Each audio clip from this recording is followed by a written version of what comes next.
আমরা তো inductor coil অনেকে চিনি এবং দেখেছি এবং আমরা জানি এখানে দুটো মেটাল ব্যবহার করা হয়। একটি মেটালের নাম হলো ফ্রাইড কোর এবং আরেকটি মেটালের নাম হলো আয়রন কোর। এই সব কিছু আমরা বিগত ক্লাসে দেখেছি এবং শিখেছি। এখন এখানে কিন্তু একটা প্রশ্ন থেকেই যায়, আয়রন কোর আমরা কেন ব্যবহার করব এবং ফ্রাইড কোর আমরা কেন ব্যবহার করব, বা এই দুটো কোরের মধ্যে পার্থক্য কি। এখানে লিখে নিয়েছি আমরা ফ্রাইড কোর। এখানে দেখুন লিখে আছে ফ্রাইড কোর সিরামিক এবং আয়রন অক্সাইডের সমন্বয় তৈরি। এদিকে আয়রন কোরে কি লেখা আছে, আয়রন কোর লোহা বা স্টিল দিয়ে তৈরি। এর মানে আয়রন কোর হলো আমাদের স্বাভাবিক লোহা, অর্থাৎ লোহা বলতে গেলে আমরা স্বাভাবিকভাবে যেটাকে চিনি। ফেরাইট কোর কিন্তু সাধারণ কোনো লোহা না, অর্থাৎ ফেরাইট কোরের সাথে সিরামিকের মিশ্রণ আছে, অর্থাৎ এখানে দুটো মেটালের মধ্যে ভিন্নতা আছে। এবার এখানে লিখে আছে ফেরাইট কোর উচ্চ ফ্রিকোয়েন্সিতে ব্যবহার করা হয় এবং ফেরাইট কোরে লসের পরিমাণ কম, এবং এদিকে আয়রন কোর কম ফ্রিকোয়েন্সিতে কাজ করে এবং উচ্চ শক্তি সঞ্চালন করে। এটা একটা ইন্ডাকশন কুকারের সার্কিট। এই সার্কিটটাকে পরিচালনা করার জন্য অবশ্যই ভোল্টেজের প্রয়োজন। আমরা সর্বপ্রথম এখানে 220 ভোল্ট ইন করি, কিন্তু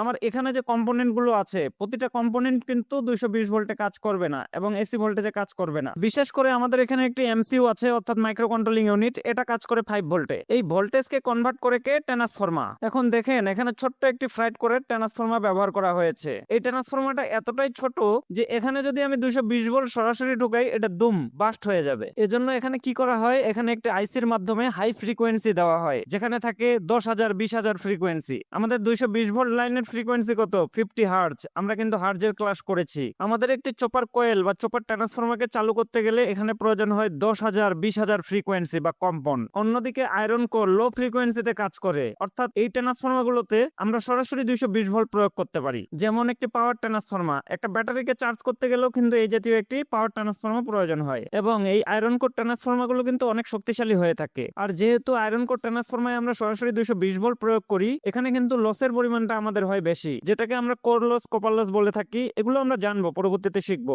অন্যদিকে ফ্রাইড করে যেহেতু আমরা 220 ভোল্ট সরাসরি দিতে পারি না, অতএব এখানে আমাদের লসের পরিমাণ কম। যেহেতু সে হাই ফ্রিকোয়েন্সিতে কাজ করে, অতএব শক্তির দিক থেকেও দুর্বল। আমি ছোট্ট একটু উদাহরণ যদি আপনাদেরকে দেই, এটা একটা হলো আইপিএস এর ট্রান্সফরমার, যেটা আয়রন কোর দিয়ে তৈরি করা। যেহেতু আমরা এই ট্রান্সফরমারে 220 ভোল্ট দেই, এই ট্রান্সফরমার যে শক্তি বহন করতে পারবে, একটা ফ্রাইড কোর ট্রান্সফরমার যত বড়ই হোক, কিন্তু সেটাতে আমরা সরাসরি ভোল্টেজ দিতে পারি না। অতএব সেই ট্রান্সফরমার কখনোই আয়রন কোর ট্রান্সফরমার মতো উচ্চ শক্তি বহন করতে পারবে না।